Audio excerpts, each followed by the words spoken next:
Welcome to the Great Detectives of Old Time Radio. From Boise, Idaho, this is your host, Adam Graham. As always, you can email me at box13@greatdetectives.net. Please cast your vote for the show on Podcast Alley at podcastalley.greatdetectives.net. And you can become a fan of the show on Facebook, facebook.greatdetectives.net. Well, if you've got our iPhone app, this month's bonus episode is Jack Webb in Escape. It's an episode of Escape called A Shipment of Mute Fate, and that is available from the bonus menu in the app. And if you don't have the app, you can purchase it over at greatdetectives.net or in the iTunes Store. Also, coming up this Sunday, it's our third installment of Video Theater featuring Basil Rathbone as Sherlock Holmes in The Woman in Green. Well, now we're ready for Jeff Regan and an episode I'm sure you're going to enjoy. But before we get started, I want to let you know about Netflix. It is a fantastic service that brings the world of entertainment to you. You can watch a wide variety of videos. You don't have to build up a clutter of DVDs in your house. Just watch your movie, and once you're done, send it back. You can try Netflix for free for 2 weeks. Just go to greatdetectives.net, click the Netflix link, or go to netflix.greatdetectives.net. Now it's time for The Man Who Liked Mountains. My name's Jeff Regan. I get 10 a day in expenses from a detective bureau run by a guy named Lyon, Anthony J. Lyon. They call me the Lion's Eye.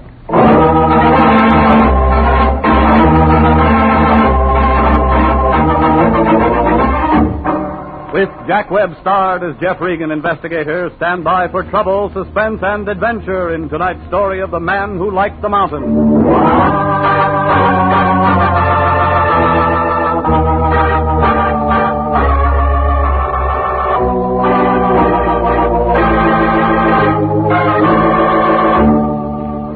Well, this is the way it started. It was about 6 o'clock last Monday night. I was home cooling myself off when the phone began jumping around on top of the desk. Jeff? Mm-hmm. This is Melody. Mr. Lyon calling. I'm out. You can't find me. That's no attitude. Here he is. Hey, Melody. Regan, I got a job for you to do. You can tell me all about it tomorrow morning. So long. Now, wait a minute. It's got to be taken care of now, tonight. Look, I worked hard all day. I'm tired. I told Get you somebody to be else. there in 15 minutes. Now, take this down. Office and Taft building right by your place. He's an attorney, name of Collins Knight. Collins Knight. What rock did you look under for him? Now, don't be smart just because the guy serves little time once. And gets himself disbarred and re-entered and tied up with every piece of gambling from here to Reno. I'm not interested in who they are, what they've done, as long as they can pay the bills. And Collins Knight is just the baby who can do it. So hop over there and find out what's what. And call me if you run into any trouble.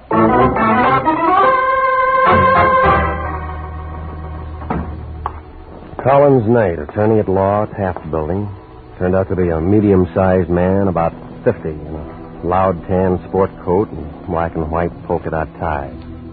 The good tailoring on his shoulders didn't cover up that 45-year-old stomach, but it didn't seem to bother him. He smiled when I walked in his office, pulled out a bottle of bonded stuff and a couple of tall glasses. Sit down, Regan. Make yourself comfortable. Say when. When? I'm a four-finger man, too. Yeah. Here's to you. Cigar? I don't use them. You don't mind if I do. Yeah. Now then, I asked you to come here because I want you to find Big Ed Kittredge for me. Been missing 3 days, according to his wife. From pictures, I seen a Big Ed. He'd be a hard man to miss. Yeah, I figure the same way, Regan, but he's been gone for 3 days, and I think someone's either cooled him off or he's lammed. Why do you think somebody cooled him? Oh, a man like Big Ed's bound to have a lot of enemies, for one reason or another. Why do you think he lammed? For one reason or another. Friend or enemy? Neither. I just know the guy. It's one of my people. I handle a couple of things for him. His wife is worried about him. I didn't know people like Big Ed had wives. Well, they do. At least Ed does, and a darn cute little girl she is. Inez. Yes, very pretty little girl. Tell me about him. He's gone. What about his wife? Where'd he meet her? When did he marry her? I gotta have something. I don't know. Well, I'll have to see her. Okay, see her. You don't much care whether I find Big Ed or not, do you? Nope. Thanks for the drink. You don't like me, do you, Regan? No. Well, most people don't. So long, Shamus. Keep in touch.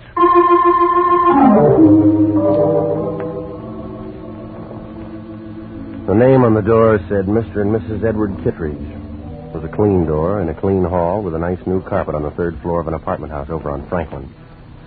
I figured $100 and up for a bachelor. She was pretty. Red hair, the mahogany kind. Green eyes. 24, maybe. But she could look 16, just coming off the beach and wearing those gold sandals. Yes? Miss Kittredge? Hi, my name's Kittredge. My name's Regan. I'm a private detective. Collins Knight hired me. He said your husband's missing. Oh, come in, Mr. Regan. I told him I'd want to talk to you. Okay if I sit down? Oh, of course. I'm sorry, Mr. Regan. Can you tell me anything about him? His friends? Business?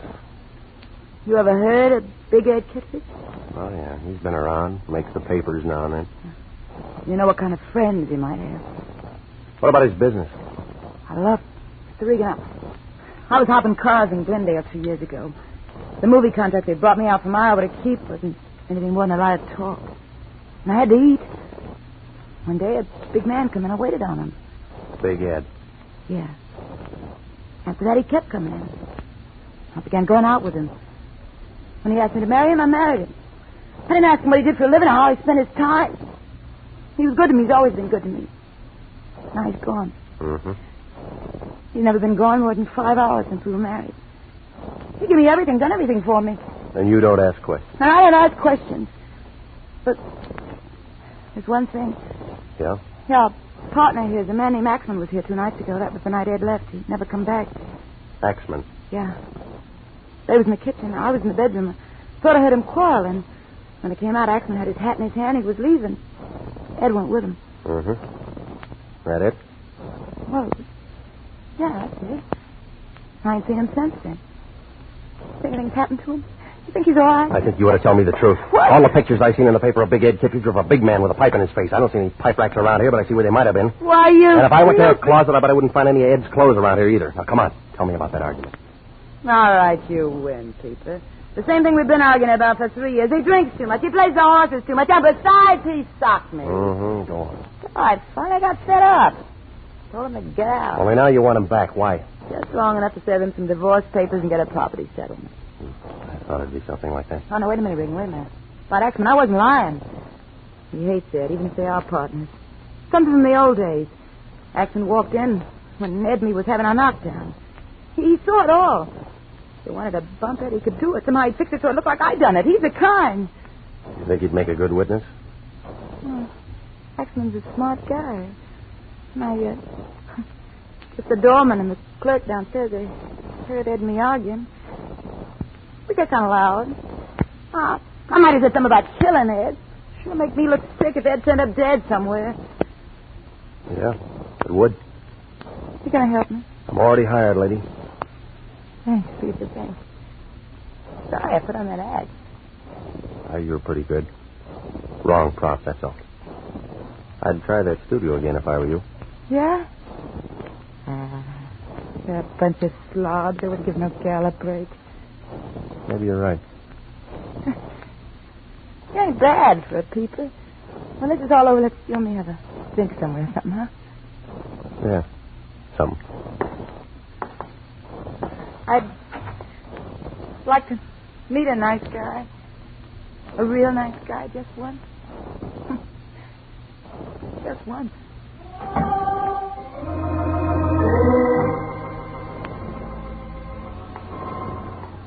2 minutes later, in front of the apartment house, I was lighting a cigarette and thinking over what Inez Kittredge had just told me when a soft hand belonging to the soft arm, body, and face of a little thug I knew named Louis Pacheco settled on my arm. Regan. All right, punk, what is it? I've been waiting for you, Regan.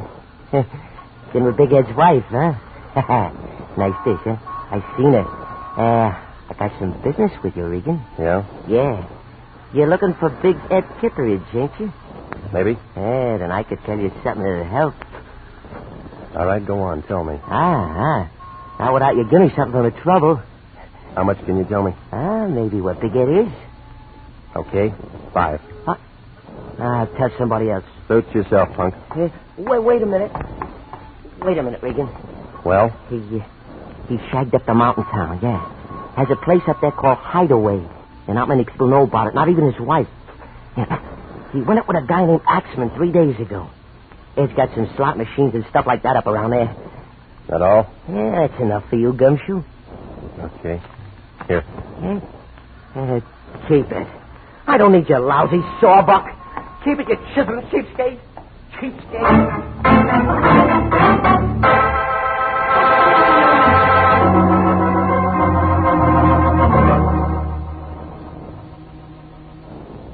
I don't care what kind of people are involved. I told you that before, and I'm telling you again. If they play rough, let them do it, just so we get paid. All right, fatso. Then get yourself somebody else to take over. I quit. No. Just a minute, Regan. Just a minute. Let's not fly off the handle about this thing. Not be hasty. They're a bunch of bums, and you know it. Well, now perhaps I was a bit indiscreet accepting a client like Collins Knight with his reputation and all that. And it isn't only him. It's the man I'm supposed to find and his friend Axman and anybody else who knows him. Now, Jeffrey, I'm sure that a man of your talents could locate Ed Kittredge without any trouble. After all, Jeffrey, you've dealt with people like this before and always handled it admirably. Very admirably. I don't like it. Knight hires me to find Big Ed Kittredge. Only he doesn't care whether I find him or not. Big Ed's wife only wants to find him so she can slap a court order on him, and both of them tell me that Big Ed might be dead. Well, now let's not jump at their conclusions, Jeffrey. I'll have to admit the whole thing looks fishy. Jeffrey, I want you to find Big Ed Kittredge as soon as you can. Look, I just told you that. I know, but the fact of the matter is, I have an agreement with Knight in writing. You have and what? You know what kind of a man he is. He's very tricky. He could close International if we don't stay on this case. If you don't stay on the case. Okay, you win. Mm-hmm. Thank you, Jeffrey. Thank you. Expenses? Of course. After I drive up to Mountain Town, I might find Big Ed up there. Of course. Be careful, Jeffrey. Be careful and... Oh, don't give me that phony line about calling you. Now, Regan. Yeah? Call me if you run into any trouble.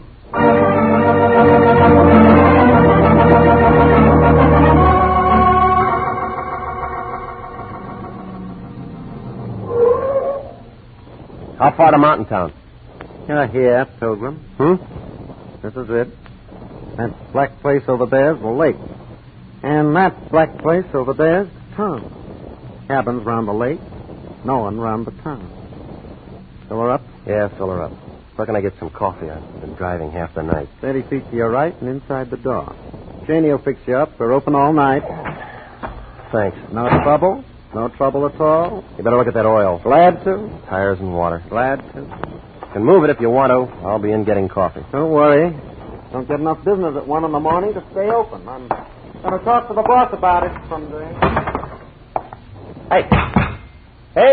Hi, dearie. I'm coming. What do you want to hit the counter like that for? Well, I thought you was Eve.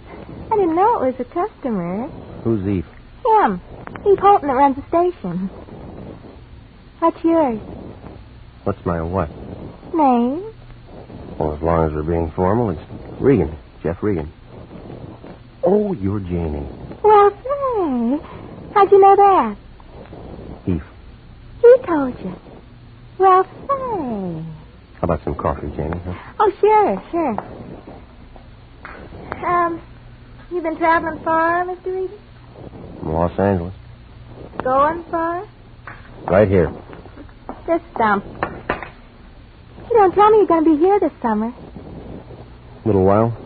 Well, say. I'm off in an hour. I got a little cabin on the other side of the lake. That's nice. Too much fishing? Fishing? You're cute. Yes, I am. No, thanks. I'll take it black. Oh, what you gonna do here? Look for a man. Yeah? Say, what man? You might be able to help me, Janie. A cottage called Hideaway. Man named Kittredge. Big Ed Kittredge, you a friend of his? Car's all ready. Car's all ready, Pilgrim. Thanks. Janie, don't you think you ought to go see how the fire's doing? What fire? Make one. All right, Eve, all right. You think as a girl takes a job swinging hair, she has to listen to a lot of bones, and maybe she's lucky working a killing. Janie's too friendly. I like friendly people. Keep the car here, will you? I'm looking for a Hideaway cottage. I don't see any road going around the lake there. I guess I'll have to hoof it. Hideaway? East shore of the lake. About half a mile from here. You're right, there's no road. You'll have to walk. Thanks. Don't mention it, Pilgrim. Don't mention it.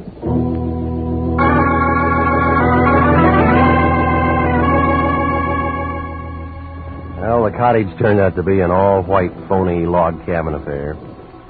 I pounded on the door. Nobody answered.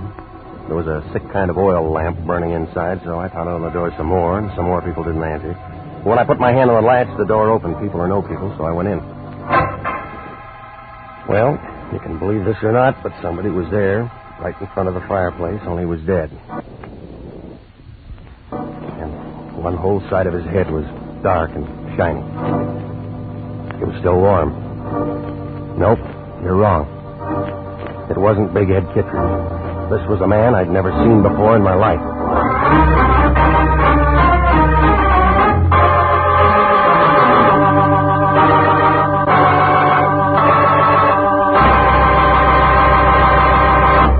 We'll return to Jeff Regan, investigator, in just a moment. An easy way to save for future security is by a payroll deduction of savings bonds. If you are not paid on a salary basis, you can purchase savings bonds at your nearest post office, bank, or savings and loan association office. Now is the time to ask your employer to start deducting for savings bonds or to buy a bond on your own. If no other plan is feasible, your bank will deduct enough each month from your savings or checking account to buy a savings bond. For money in the future, buy United States savings bonds. You'll be glad you did. And now, back to the story of the man who liked the mountain and Jeff Regan, investigator.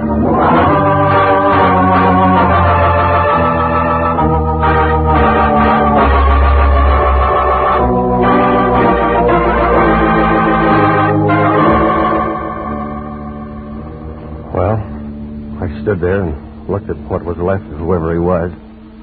Wasn't anything in his pockets. Labels, cut off his suit, no laundry marks. Then I began looking around for a poker or a hammer or something. What I found was a heavy piece of kindling wood. One end of it was stained. Then I heard somebody come in the door. I saw striped overalls, flashlight, and .45 Colt revolver held by E. Fulton.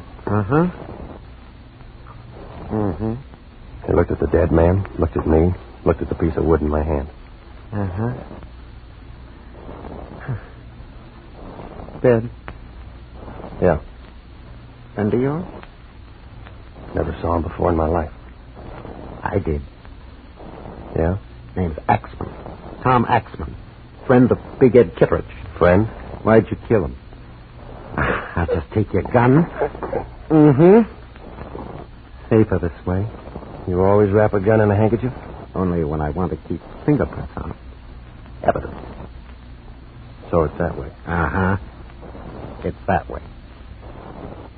You kill him? You did. There was a big fight. You conked him with that piece of wood, then shot him in the head. I saw it. My gun, my bullets, it's pretty neat. But he was still killed with this. Who's going to be able to tell? A good coroner? We got a lousy coroner up here. He don't know from nothing. That makes me the fall guy. You're it, Pilgrim. Let's go find ourselves a cop. Eve waved his gun at me, and I started ahead of him for the door. Oh, he was good at doing frame-ups, and he was good at running things, but he was only an amateur when it came to pushing a man with a gun. I waited to feel it in my back, By the time I got to the door, it was there. And that was his mistake. I shoved him up against the wall, but he didn't drop the gun. Before he could do anything, I was running for the black place that he told me was the lake. Come back here, Regan! Come back here!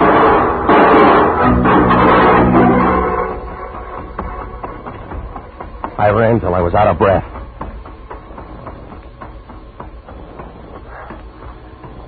What? Who is it? Who's there?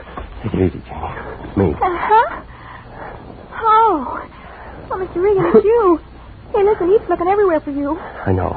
He says you killed a man, Tom Axman, over in Kittredge's cabin. I know. But you didn't kill him, I know that. Yeah?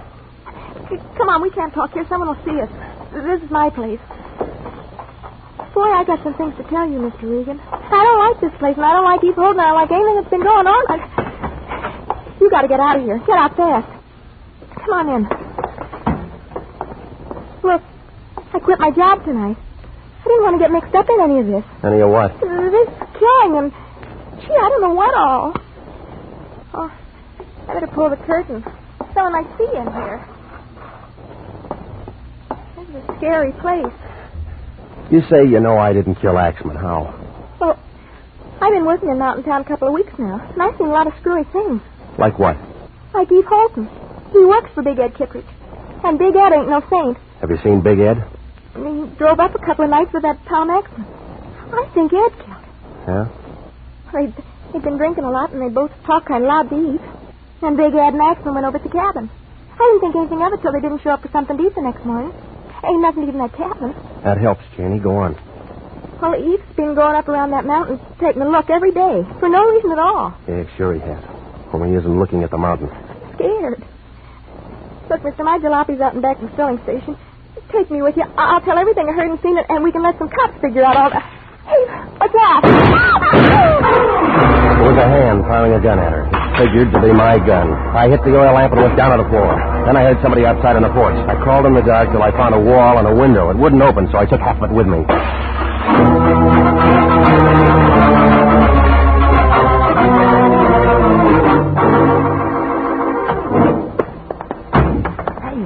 Hey, what is this? Come here, you. Now, look, punk. I just drove 85 miles in 100 minutes. 7 o'clock in the morning, and I haven't been to bed all night. I saw one dead man and one woman made dead. Easy on that stuff, Regan. And some of your playmates up at Mountain Town, trying to make sure that I get hooked with it. Now, wait a minute. Oh, start talking, punk. Wait a minute. What do you want me to say? I don't know nothing about no sticks and no Mountain Town. All right. When somebody like you comes sidling up to me and tells me where to find my man and doesn't take $5 for it, that means he's already got dough. That's Regan. And they only give you dough for work. Gee whiz, Regan, you know I wouldn't mix up in no killing. I can't stand that kind of thing. Punk, who paid you to tell me to go to Mountain Town? Who paid you to send me up there and make a patsy out of me? Let go. Let go. I'll tell you, Regan. I'll tell you. It was Knight, the lawyer. Yeah, Collins Knight. He slipped me $50 to pay and give you the dope. Knight. I might have known. Go on. That's all. Honest, that's all there is to it. I take you over to Big Ed's apartment. You talk to his wife, and you know the rest. Can I tell you why? You know I never asked any question. I just do what I get paid for. Nobody ever let me in on something big. I didn't know it was no frame. Okay, punk. Listen, if Knight ever finds out I told you... Shut up. What are you going to do? Hi, Regan. Hard night, huh? He made me tell him. He made me tell him, Mr. Knight. Sure, Regan. Don't worry about it. I got up early, Regan. Kind of figured you'd be looking up the punk here. He phoned from Mountain Town, said you lammed out on him twice. You're a pretty tough boy, aren't you? Here, punk. Buy yourself something and forget you ever saw Regan, okay? Oh, sure, Mr. Knight, sure. Okay, Regan? Let's get going. Got a long drive ahead of us. I'll be able to drive it blindfolded someday. Someday. I'm still your patsy. Mm-hmm. I take you back there and we call the cops. Now, come on. Eve will be getting anxious.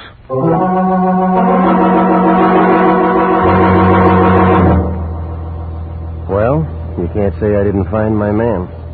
Even if I did find him sitting in that same cabin with a couple of corpses on the floor. Big Ed Kittredge. He needed a shave. He was sitting there looking at Axman's body and Janie. I guess Eve had brought her over from her place. Eve was there, too, holding my gun against Big Ed's back. was still wrapped in that handkerchief. Night, I thought you'd never get here. Come on, let's get this over with. Now, don't be nervous, Eve. Ed, I want you to meet Jeff Regan. He killed you. Hiya, Bill. You're the fall guy, huh? Tough luck. Where'd you find it? Where I said I'd find him, at the punks. Still using my gun to kill people? Not quite finished, Pilgrim. 2 down, 1 to go. Very easy to figure. I'm next, huh? Yeah, sorry, Ed. It has to be business. Me and Eve will take over where you and Axman leave off. Hey, Bo, we're going to let him rub me out and pin all this on you, or we're going to do something about it? Take it easy, Ed. I think we ought to do something about it. Oh, watch him, Eve. Me. Big Ed was good. He stopped the first 2 slugs from Eve's gun, and the first 2 out of Knight's. By that time, I got a hold of a poker, and I brought it into Knight's face. He looked kind of sick and went down without a sound. When I looked around, Big Ed was twisting the gun from Eve's hand. Blood pouring from 4 holes in his chest.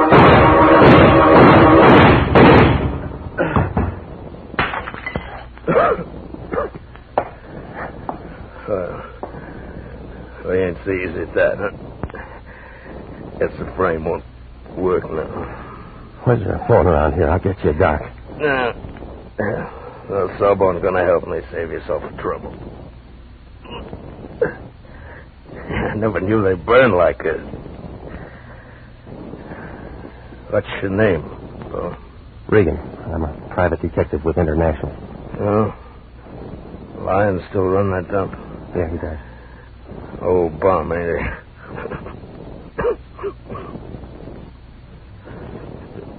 Night, how you to find me? Yeah. He's real tricky. Well, they ain't making a patsy out of you anyhow.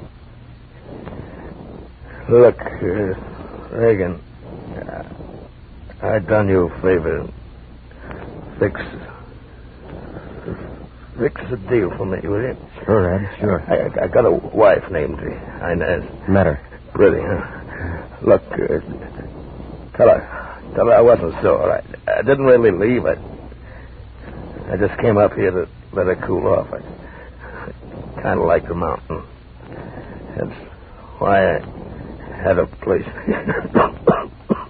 Sure, I'll tell her. Oh, this is a bunk, ain't it? Regan. I'm here, Ed. You found me, huh? Yeah. Yeah, Lion's eye. $2 says Lions won't give you no bonus for it.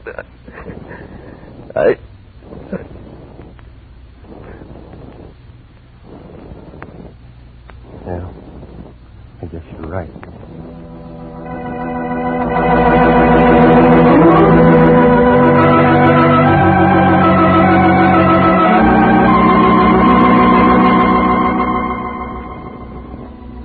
Well, I called the sheriff, who had a face like a boiled beet. He listened to the whole thing, and then we kind of pieced it out together. You see, the day I got there, Big Ed killed Axman. I guess they got into some kind of an argument, and Ed picked up a piece of kindling wood. Well, at that time, E. Polton showed up and saw what had happened, and he figured he had something. So he pulled a gun on Ed and stuck him in a cellar somewhere. Then he phoned Knight down in Los Angeles. It was a good chance for Knight and Eve to take over, so they figured to kill Ed and get a fall guy for both murders. That was me.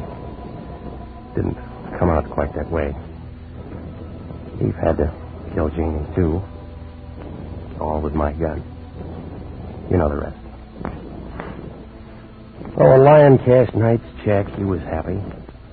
Hey, that sheriff up there's going to call you for the coroner's inquest this afternoon. Yeah, I know. Technical charge of manslaughter. They'll clear you in a couple of hours. Yeah. So, Bill, did he? Imagine that big crook. Hey, wait on. Remember, you got to be up in Mountain Town this afternoon. I'll be there. I got to go over and see Big Ed's wife first. He asked me to tell her something. Big Ed's wife? That's right. Forget it, Regan. She's glad he's dead, same as everybody else. I'm going over to see Big Ed's wife. Why do you want to go sticking your nose back into it? Because Ed was dying and he asked me to do it. Lots of guys ask for lots of screwy things when they're dying. They wouldn't bring him up unless they were sure they didn't have to stick around and see what had happened. Make sense? Makes sense. Where you going? Over to see Big Ed's wife.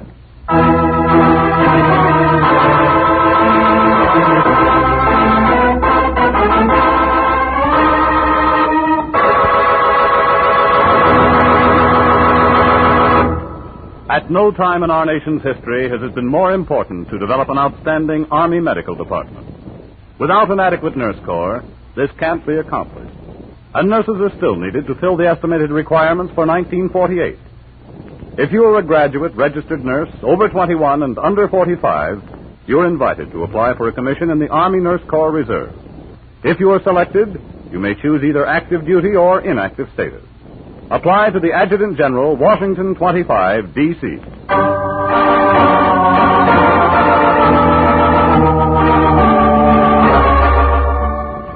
Jack Webb is starred as Jeff Regan, with Wilms Herbert as Anthony J. Lyon. It's CBS same time next week for hard-boiled action and mystery with Jeff Regan, Investigator. Also heard on tonight's program was Jeff Chandler, Betty Lou Gerson, Edgar Barrier, William Conrad, Sidney Miller, and Laurette Philbrand. Jeff Regan, Investigator is written by E. Jack Newman, produced and directed by Sterling Tracy, with original music by Dick Arant. If you like mystery, here Find That Clue with Mystery Master Ken Crossan quizzing the top mystery writers of Hollywood and a special guest this Monday night over most of these same CBS stations. Here Find That Clue Monday night 8:30 over most of these stations with Sirhan Day. This is CBS, the Columbia Broadcasting System.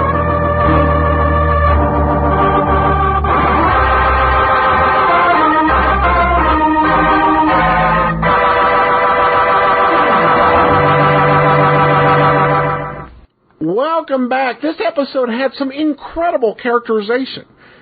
This was an outstanding piece of writing, the way that Jack Newman did this. You had so many characters with different quirks and goals and motivations, and they managed to make them all come alive. So definitely well done. I thought the ending was great, with Big Ed helping to save Regan, and then Regan once again proving himself, as always, an honorable man. This episode, by the way, was reused by Jack Newman as he adapted it into a 5-part Johnny Dollar series, The Salt City Matter. That leads into this email I received from Cal, age 15, from the Bay State. I really enjoy your show. I like how you play all of the episodes in order, and I always enjoy the interesting commentary that you give before the show. I particularly enjoy the first few episodes of each series. They show you how it got started and the formation of the character's persona. I really like when the shows have issues or themes that carry on from episode to episode.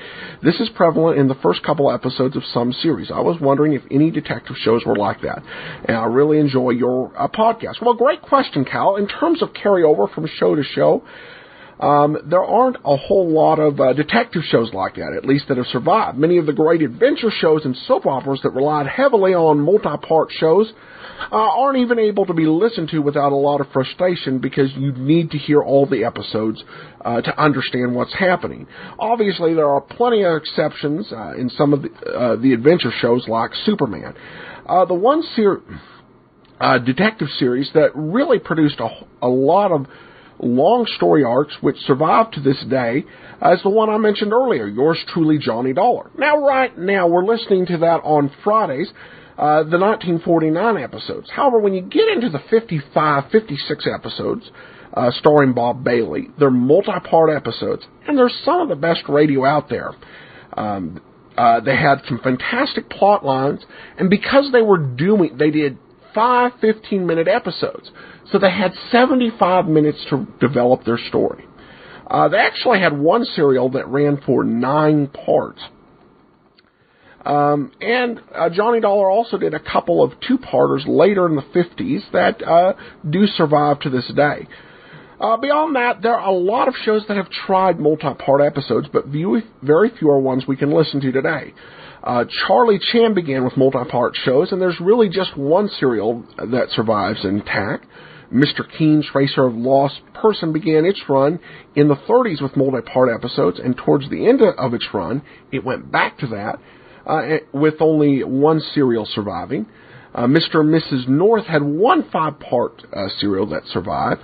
Nick Carter and Poirot also did multi-part episodes, but none of the Nick Carter survives, and only 2 parts of a longer Poirot Poirot serial survived. Dragnet had 6 two-parters, all of which are still around.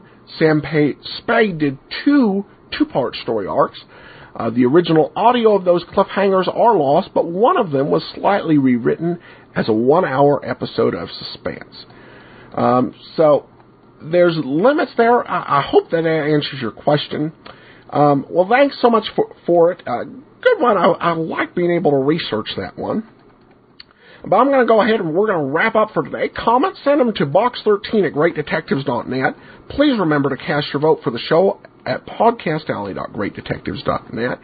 And you can always give us a call at 208-991-GREAT-D. That's 208-991-4783.